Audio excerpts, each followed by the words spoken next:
Right, good evening, ladies and gentlemen, and thank you so much for making your way out this evening. I'm not going to say on this dark night, because actually spring is springing around. I hope you will agree. It's lovely to see you here. And this is a really exciting event for us. This is our Girls First event.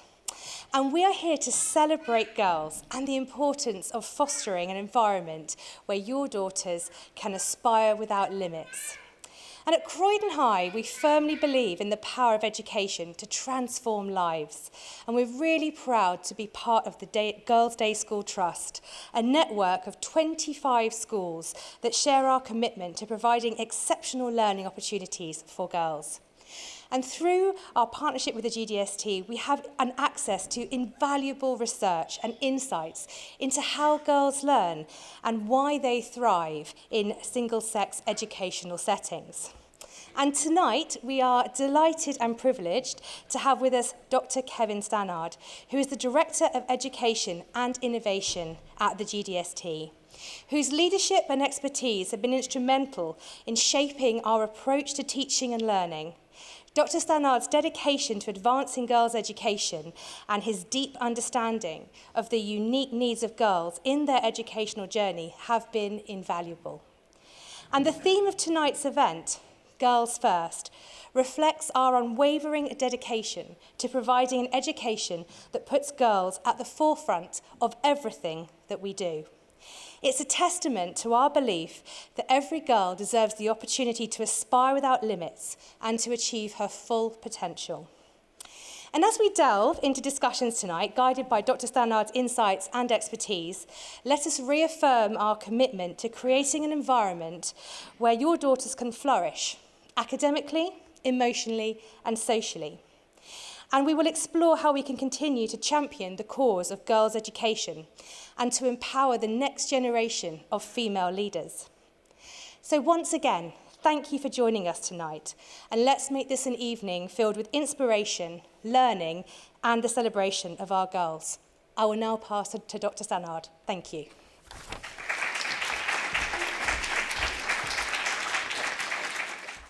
Now, thank you again, just to echo that, thank you for coming this evening and to take time to listen to some of the recent research on the impact of a girls-only education. But I want to start a long way back from that. I want to start 150 odd years ago, in the 1870s, when a group of 4 redoubtable women set about revolutionizing the educational landscape. They were truly radical reformers. They may not look like it to us now, but they were truly radical. This was the 1870s, and this school, among others in the GDST, was founded in 1874 in the first tranche of girls-only secondary schools. In the 1870s, the compulsory leaving age in England was at most 11. It was highly unusual for girls of any social class to attend a formal secondary school, to get secondary education. And it was almost unheard of for females to be involved in higher education at that time. Some early stirrings were there in that decade and the few years before that, in the late 1860s. At Cambridge University, they founded 2 women's colleges, Girton in 1869, Newnham in 1872. And those young women were allowed to attend lectures as long as they were behind a screen. They weren't allowed to take degrees until 1948. And if you think that over the pond in America it might have been a little bit more progressive, think again. Yale, Princeton, Ivy League universities admitted women on an equal basis as men in 1969. Now, spin forward to now, and I guess the question is, given that these women were so successful in revolutionizing the landscape, transforming the educational landscape, creating equal opportunities for girls alongside boys, for young women alongside young men, why are we still banging on about it? Why do we feel the need to continue to justify and campaign for single-sex schools for girls, girls-only education? After all, co-ed is the norm. And increasingly is the norm. It's increasingly unusual. for people to go to single-sex schools in this country. And so you might be asking, are single-sex schools, albeit a kind of legacy of an earlier era, albeit an honorary exception, a legacy of an earlier era, possibly slightly quaint, slightly outdated, albeit excellent schools, but they just happen to be single-sex because of history and because of accident? Even worse, might they actually be doing some damage to the girls that go to them? This is the view of the head teacher of a very reputable, now co-ed public school, was all boys, but typically admitted girls for various reasons. And he said, if girls don't learn to socialise with boys as children, what happens when they go out to the workplace? They may have a clutch of A stars and a first-class degree, but if they can't meaningfully converse and communicate with male colleagues, they'll be at a huge disadvantage. Now, there are a number of possible answers to that, most of them quite rude. But I'd prefer to quote from a Year 12 student in an essay prize we set every year in the summer term, and we ask students a number of questions, sort of autobiographical questions, asking them to reflect on their life and experiences. And one of the questions we asked last year was to reflect on their time at an all-girls school and what they think they might take with it from them into the co-ed world that they're about to join. And this is one. I'll read it to you just in case you can't see it from where you're sitting. An obvious advantage of going to an all-girls school is that it prepares us for later life. While some may argue that going to a single-sex school means you forget how to socialise with the other sex, I think this argument is flawed. Just because you go to a single-sex school does not mean you don't encounter the other sex in everyday life. It's easy to think that going to an all-girls school means you have no male friends, but frankly, this is nonsense. In fact, all-girls schools make us even more prepared for our future of working with male counterparts because we've been trained to validate our own views so much that we'll undoubtedly challenge gender inequalities. Now, I think that's an incredibly powerful affirmation of the experience of one student, and as we'll see from the research, many would agree. And it's a good answer to that question set by the head of a co-ed school. Now, that accusation about sort of the failure to prepare for a co-ed environment might have some merit if two things were true. Firstly, if girls' schools did actually serve in that sort of old-fashioned way as protective bubbles, shielding their pupils from the real world. And if the real world were still truly gender equal. And I think all the evidence suggests that neither of those things is true yet. And so the need for schools like this continues to be at the forefront and not just an outlier. The Girls' Futures Report, and I promise I will get onto that very soon, the Girls' Futures Report proves that a lot still needs to be done to fulfil the objectives of our founders with regard to educational equality and beyond. And alongside other evidence, it shows just how effective girls' schools, Croydon High and others in the GDST are in preparing girls for, not protecting them from, the real world. Now, the research that we commissioned from an independent organisation in 2022 involved a sample of 1,358 girls, aged 9 and above. And it was intentional that be a nationally representative sample, geographically, socially, ethnically. It was supposed to represent the nation's youth, the nation's female youth. Now, I do commend that you read it, but it's very depressing in lots of ways. It's really very challenging because of the relatively low scores that the girls in the survey registered when it comes to confidence. Various aspects of confidence were being measured. Confidence in themselves, their own self-esteem, confidence in the future of the world and their place in it. On all of the scores of the girls was relatively low. Well, absolutely low. And relative to boys, it was low. And that's what I want to really focus on tonight, because we asked the organisation to take a control sample of boys of the same age range, the same representative spread. And I don't want to unpick all of these figures in any detail. They're all in the report. But what you'll see immediately is the difference, the statistically significant difference in the size of the responses between girls and boys in all aspects of confidence. There is a clear gender gap between boys and girls at all ages, but mostly age 18 in this example, at the end of that process, Now remember that the vast majority of the students in this survey went to co-ed schools, go to co-ed schools. And if those differences exist within a co-ed school environment, it kind of gives the lie to any claim that mixed schools are gender equal, doesn't it? Co-ed settings reflect and arguably reinforce the inequalities that exist still in the real world. Now, I don't want to suggest to you that the evidence of a significant gender gap is news, okay? It isn't. We've known about it for decades. It's been written about, discussed by academics and journalists, and everybody knows that there is a gender gap in confidence. Two examples of how that appears, in addition to the stuff that we've collected. On the left-hand side, there's a reference to a classic study done in New York University where students at the business school there were given the biographies of two technology entrepreneurs. And everything about them was the same in terms of experience, expertise, sort of overall profile, with the exception being that one was male, the other female. And in the workshop discussion, it was evident that the students wanted much more to work with the male than the female. No other differences. And yet even the women in the sort of workshop panels were tending towards the preference to work with the male. That's a deep-seated structural inequality right there. The other example, I guess, is what could be called the Hillary Clinton dilemma, which is the evident fact that it is more difficult for women in the workplace to establish a high score among peers on both competence and likability. It's simply, the research suggests, more difficult to establish credibility in both those axes than it is with male colleagues. So that gender difference isn't new. What is new is the evidence from the research that I'm going to outline just in a minute, that those differences in attitudes, in perceptions, while substantial and persistent, are not preordained. They're not just there because of biology or because of sex at the outset. They're not determined by gender.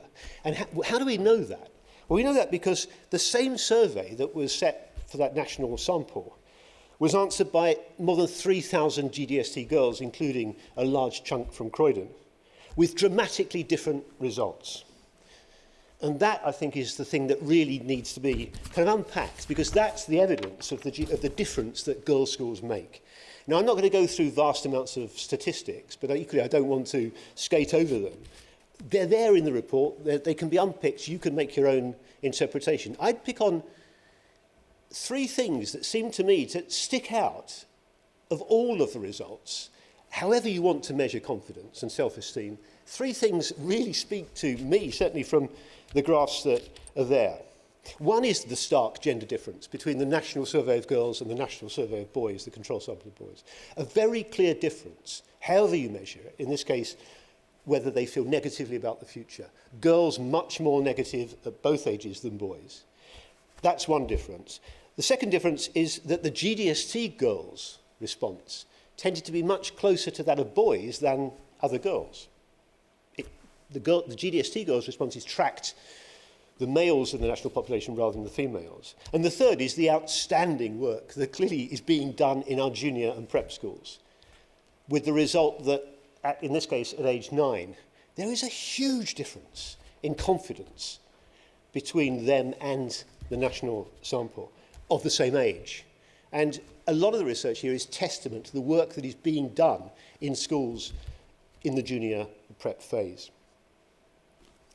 So three things about however you measure it. I'm comfortable taking risks. Again, boys v girls nationally, GDST girls v girls nationally, the effect of the junior school influence really comes across strongly, whatever you're asking and however you're measuring it. I feel confident talking to people with different views. Same basic pattern. This is the only measure, in fact, that grows, that increases through the teenage years. The others tend to fall. Confidence tends to fall during the teenage years. Feeling confident about talking to people with different views, slightly stronger at age 18, but still the gender difference, and there is actually, in this case, there is a gap between the GDST girls and boys. So the gender inequalities persist. They're structural and they're there. This is the one that really scares me. This is what researchers call stereotype threat. This is when someone changes their behaviour out of fear of being judged by peers, family, themselves, in terms of the things, the preconceptions they carry themselves. And it's when someone gives up an activity, a hobby, or an academic subject, even though they might really like it and get a lot from it, because of the fear of being judged. And that becomes very clear when you look at the percentages of people taking science subjects and maths in girls' schools compared with girls in co-ed schools. It's very, very strong. Some would say that there's clearly boys are affected by that as well, but in discussion around, well, what does this mean, you often find that people point to the fact that the things boys are giving up might be lifestyle things, it might be sort of activities that they don't get judged by as being too feminine. It's not going to change their lives particularly. But girls giving up science is an example of something that could potentially change their life if they were actually very good at science and could have got a higher paying career as a result of it. If they're closing doors at that point, that's serious. And it's a serious gender inequality. It's evident from that just how effective GDST schools are, Croydon High is, in inoculating students from that sort of stereotype threat. That's the statistics, and I'll leave you to read the details of it. But backing that up is the qualitative, anecdotal stuff that's there. And again, I come back to the the essay prize from Year 12 girls. I just want to read you 3 snippets of girls in Year 12 reflecting on what single-sex education means to them. My GDST school has given me confidence to be me and to venture out of my comfort zone in ways that I wouldn't have if I was at any other school. When women come together, they have more capacity for academic potential as we become each other's cheerleaders, role models, therapists, and best friends. This will be the legacy I bring with me into my adult life. I will forever find strength in the women around me. Not only is that terrifically strong affirmation, it's fantastic punctuation, and the teachers of English in that school should be proud. The lasting legacy for me of attending a girls' school is a sense of community and confidence in how powerful and caring a group of girls can be without the fear of judgment. And that relates directly to the stereotype threat that was there in the research data. Just a brief digression to the junior school, though. It's about that reservoir of resilience that's built up in the junior phase. They need it to draw on as they go into that sort of teenage tunnel where confidence inevitably in any context is going to be challenged. And it matters because many choices, dispositions and behaviours have already been crystallised by the end of the junior phase. Doors have been closed, often by the students themselves, in a way that isn't always necessary. Just some examples from wider external research. In this country, we know that 2/3 of girls give up physical activity by the age of 9. By the age of 9, girls' performance in maths is underestimated by teachers and parents compared with boys. And if you think, well, how can that be? It's a deep structural thing. And it's evident in something that Catherine Birbalsingh, the ex-Commissioner for Social Mobility, said once, a couple of years ago, to a select committee of the House of Commons, I think. She said she wasn't particularly bothered that so relatively few girls and young women went into STEM subjects at university and beyond, because after all, we all know that girls find maths really tricky at primary school. Really? That isn't what we see in our Key Stage 1 and 2 girls in schools like this. From age 6, gendered notions of brilliance are already in evidence. Again, unfortunately, it remains the case that there is a kind of fallback position to assume that if a boy does really well, it's because of their brilliance. If a girl does really well, it's because they work jolly hard. It's that deep-seated sort of inequality of outlook. Now, girls' self-image is subject to influence from marketing, from merchandising, from the marketing things as pink or blue, girls or boys, toys. We've got a long way to break that down. It's still there to some extent. Someone did some research on the last 10 years of Disney Pixar animated films. Yes, people get paid to do this research. And there has been change. It's more progressive now. You don't get films anymore where the female protagonist spends most of the film asleep. They're more active. They're more proactive. But there are still some not a headline, but deep-seated kind of, these films feel innocuous, but there are some things there that really should be called out and challenged. This research showed that even in the more recent films, the evidence is that girls in those films, or girl characters in those films, are more likely to receive appearance compliments about the way they look, than boys who are more likely to receive compliments about their skills. It's still there, even in the films that we routinely put our children in front of. Female characters appear disproportionately polite. Female characters are more likely to apologise for events outside their control. Again, these aren't, they're not headline inequalities, but they're niggly little things that are still there in our subconscious. Now, the Girls' Futures research, in my mind, is the final piece of a jigsaw that we've been building up over the last few years. What it shows is that for whatever reason, schools like this make a huge difference. That's what the statistics show. For whatever reason, there is a huge confidence difference. The report basically just describes that difference. But earlier research that we've done, and the work we do annually, there's a document on the website that has a different picture because that's last year's, but annually we update our compilation of research into what works in girls' education. And what we've tried to do is to identify the characteristics of girls' schools that help to create that difference.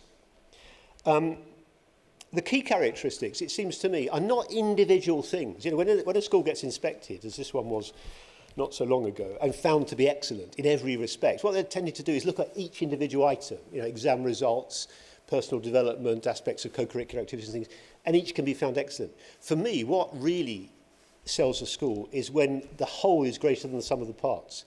It's when the ecology actually makes sense. It's about what's going on in the classroom. It's about how the curriculum is structured in a way that makes subject choices free of prejudgment. Sports participation is an expectation. And the culture, the use of role models, the leadership opportunities that exist that simply have no bounds or boundaries as far as girls are concerned. Now, all of that just reinforces the point that girls' schools are single-sex by design, whereas mixed schools, let's face it, are co-ed by accident or by exigency. Most independent co-ed schools started as boys' schools that admitted girls because they needed bright girls to replace the thick boys so that they could rise on the league tables, or they just needed more people, bums on seats. And some heads are at least honest about it. I recall when the head at Eltham College announced that the rest of the school was going to go co-ed. He said, it's going to help civilise the boys. Great, well, fine for the boys. And we know that it's still a work in progress. We know particularly that there is still a huge gender gap that exists in the world, but not in schools like this, in terms of STEM, it's science, technology, mathematics, in terms of sports participation. And unfortunately, and it is the case, and the evidence over the last year and a half in reports to Parliament suggests that it's still a major problem. The routine, daily, sexual harassment that takes place in co-ed schools, things that girls simply have to put up with and are too often treated as simply banter, but reproduce those sorts of inequalities in schools that happen to be co-ed. Now, when we've talked to teachers in our schools, there's no sense that teachers subscribe to anything around any sort of pseudoscience around, well, girls learn differently in any sort of neurological sense. What they're doing is taking advantage of the opportunities provided by having classrooms full of girls. Advantages that allow for you to make choices in terms of texts, in literary and humanities subjects, in the way that you structure lessons, in the choices made in terms of scaffolding and signposting, and in the classroom dynamics. And one thing that really strikes me observing lessons in girls' schools is how teachers forensically make sure that there's no hiding place for girls that would really rather not say anything until they know they've got exactly the right answer. So it's tackling that perfectionism, which is, there are boys with that issue, but typically bright, able girls, hard-working girls suffer from that, and it's schools like this that really drill down into that and don't let people get away with it. They work on it. But it's also about giving space to do things in the absence of boys. All the research tells you that you put boys in a classroom and they take up more airtime. They take up significantly more airtime. And teachers, no matter how good they are prone, the research would suggest, to using the girls in a co-ed classroom to police the boys. The way that they're paired up to make sure that hardworking girls are put with the boys that might otherwise be more disruptive. You constantly get feedback that is happening routinely in schools. The sixth form is a real problem for schools which nurture and challenge and encourage students right the way up into the sort of year 11, and then find that girls sometimes think, I need to go and get some co-ed experience before going to university. And the evidence suggests that there's a real problem with that, because this is the last bit of the research I'll show you. Levels of overall confidence in leadership aspiration fall systematically through the teenage years and into the sixth form in a way that isn't true of GDST girls. That continues to be strong through the sixth form. There are dangers in pulling out too early from that sort of environment. Not because it's a bubble wrapping, it's because it continues to challenge you and gives you the qualities that will allow you to succeed at university. And the evidence from that, twofold really. One, the evidence that this confidence decline continues into higher education. Tara Christie Kinsey is the principal of a girls' school in Manhattan, but she used to be dean at Princeton, an Ivy League college. And she said that when she was at Princeton, over the 4 years of the undergraduate program, female undergraduates systematically lost confidence. That's not a great selling point for the university. Oxford University did a similar study a few years ago and found the same thing, actually. Female undergraduates are less confident, even at these elite institutions, than the male undergraduates, and that their confidence levels tend to fall, with two exceptions, Tara found. One was elite sportswomen. The other was undergraduates who had gone to girls-only schools. They seemed to have been inoculated, and that carried on into their undergraduate time. So I'm going to wrap up quite quickly, but I wanted just to put a few other wider contextual sort of issues in front of you. A few years ago, Whitney Johnson and Tara Moore, two American writers, suggested that the real work of a school like this one is not just in getting excellent exam results so that people can go on to the university of their choice to do the subject they really want to. It's everything around the edge that builds up that confidence, that maintains that wider, broader portfolio that gets them through the next stage. Figure out how to challenge and influence authority. You know, if you've any connection with a school like this, just how articulate and challenging the girls can be, and rightly so. Prepare, but also learn to improvise. The skills involved in getting a high grade in an exam, which largely involves learning, memorization, and setting it out in essay form or answering questions in an exam, is one thing. Learning from mistakes, learning to improvise, learning to be flexible and adaptable is another. And all of the sort of co-curricular activities that take place here do exactly that. Find effective forms of self-promotion. It might sound a bit, okay, fine, but this is really important. And it speaks to me because in my earlier, one earlier incarnation, when I worked at Eton, I was in charge of university applications. So every year I read 270 personal statements. And every year I had to send a large proportion of them back because they were lies. These boys, and they were entitled in every sense, but these boys would routinely make claims that were clearly not in evidence. And then coming to the GDST, talking to heads of six and university advisors about the challenge that they had in getting incredibly able, but incredibly sort of impressive, broader sort of activities to get them to write that evidence down and not feel that they're showing off. It's a real gender inequality. Is one that speaks to me. The Hillary Clinton one is number 5. Go for being respected and not just liked, but it's a challenge. But you've got to start somewhere. Another American principal, Marissa Porges, who ex-US Navy pilot, former national security advisor in Obama's White House, now principal of a girls' school in Philadelphia. She addressed this question about whether, in fact, what we're doing is trying to promote the idea that girls should be more like boys. Why shouldn't girls be more like boys in terms of leadership? Well, she's saying, actually, no. Girls don't want to follow the male model of leadership or the male model of confidence. We need a new definition of confidence and of leadership, which applies to women in the world, as well as in our schools. And schools like this do precisely that. We don't produce stereotype male model leadership material. It's much more subtle than that. I'm going to finish on the final quote from the Year 12 girls whose essays I was fascinated by in the summer. The privilege of learning within a liberal, female-centred school is unrivaled. Girls' schools are single-sex by design. Far from being quaint or quirky outliers, they're a necessary and indispensable part of the modern educational landscape for the very same reasons that our founders set out and identified. Our students recognise the privilege of that. It's a shame that there are so few, relatively speaking, so few opportunities in this country now for single-sex education. Now, I've been banging on about the statistics. I've been shouting at you for long enough. What you need to see is the evidence of that. And the greatest evidence of all are the girls themselves. And Sophia and Juanita are going to hopefully not contradict too much of what I've said. But thank you for listening, and over to you two.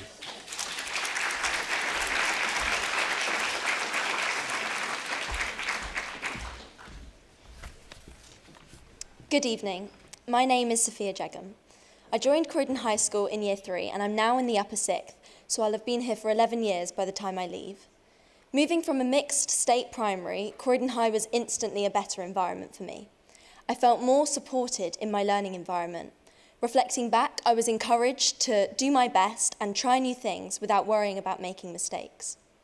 I'm currently studying biology, psychology, music and REP, religion, ethics and philosophy.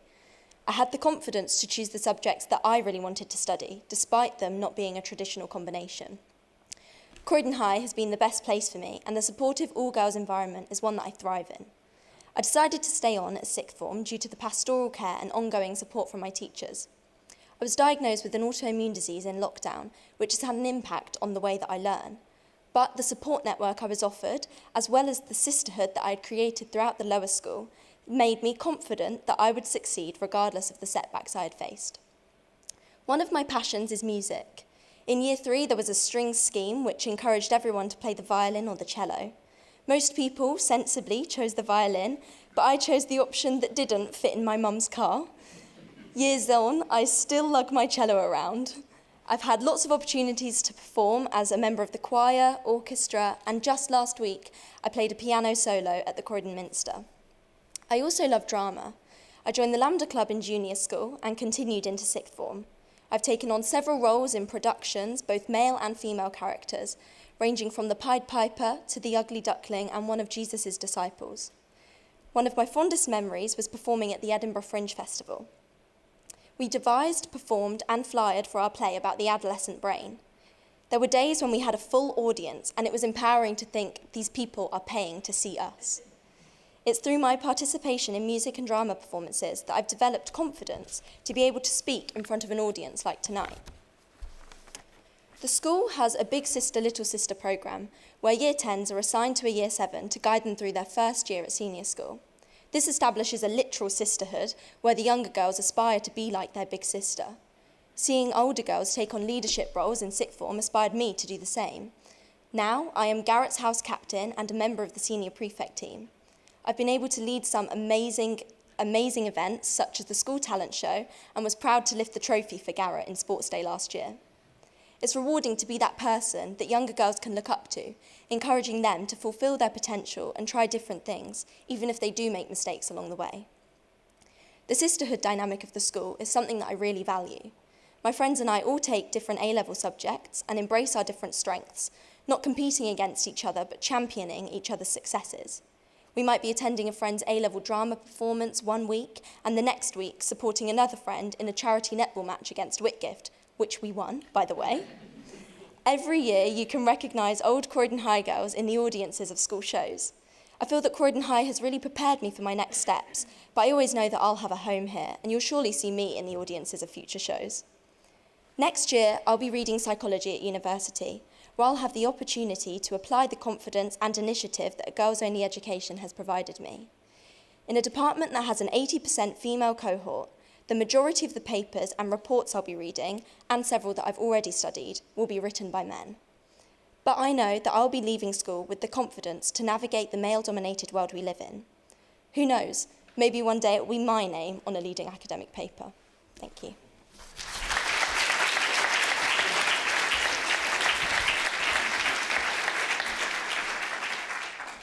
Good evening.